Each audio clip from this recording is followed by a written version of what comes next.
3 weeks, so I'm discombobulated. Get all things worked out. All right, we're ready. All right, children. Y'all remember that this will be the last time we talk about this, but by now, you know all the answers. See, this is one of those kind of tests that you know all the answers to. All right?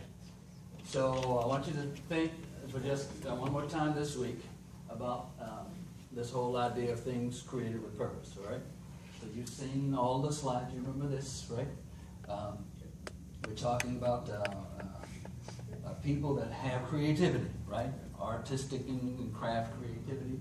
And they have the ideas that are within them.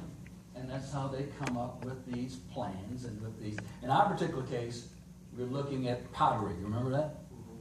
And I got one more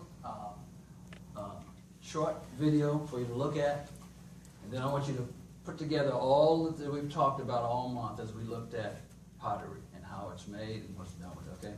Look at the video, and then we're going to ask you for your concluding thoughts about everything that we've done. So it's for our guests, we've been looking at how pottery is being made. And these are really smart children we got here. And so they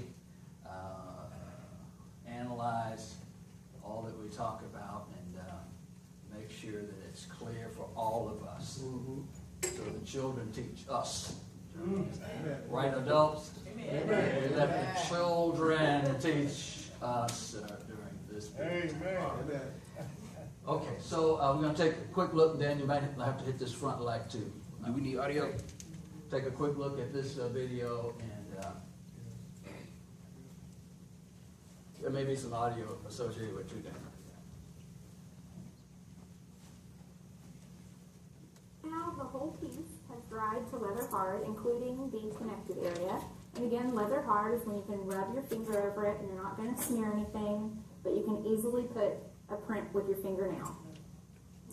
So now that it's ready for that, I'm going to take my ribbon tool. This is called a ribbon tool because it just peels off ribbons of clay, just like that. And what I want to do here is I want to get kind of a double bubble into this bottle. So I'm going to make this base appear very rounded. And then I'm going to kind of cut in. Remember, I left a lot of clay with that flange, so I've got a little room to work right there. And the base of your neck is generally going to be thick at the bottom, thicker than your top. So you have a little bit of room that you can trim in if you want to put a design.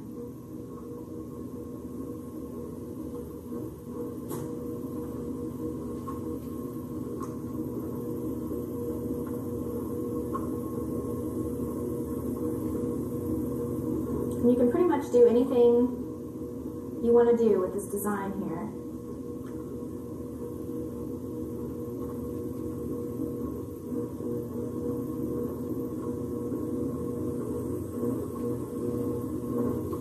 So now I've got it trimmed the way that I want it, and I'm going to take my hard rib here, slide it against the back, and just make sure I've got a good undercut there. Take my wire tool, cut the bottom, and pull this piece right off. Now if you just want a bottle, it's done. But I'm going to show you how to make a lid and how to add a handle if you want to have it more like a cruet. You could also pull a spout onto the tip of this bottle if you wanted to make it a pitcher. And so now I'll show you how to make the lid. Very good, very good. So you all know that's the first time we saw anybody do anything other than just kind of a plain. We saw some little indentions last time, remember that with the cups. But we saw some creativity here with the pottery. So I want you to think about this.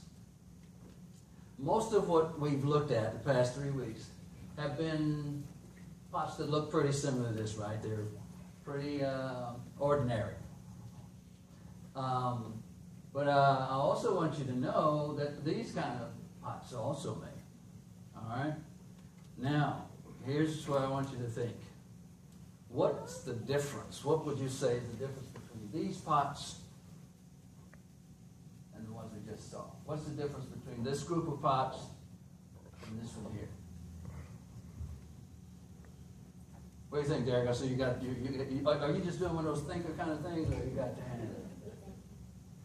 Thinking? What, Jordan? Those have more creativity. These have more creativity? Okay. What's right? More design. More design? All right. There? Colors. Colors?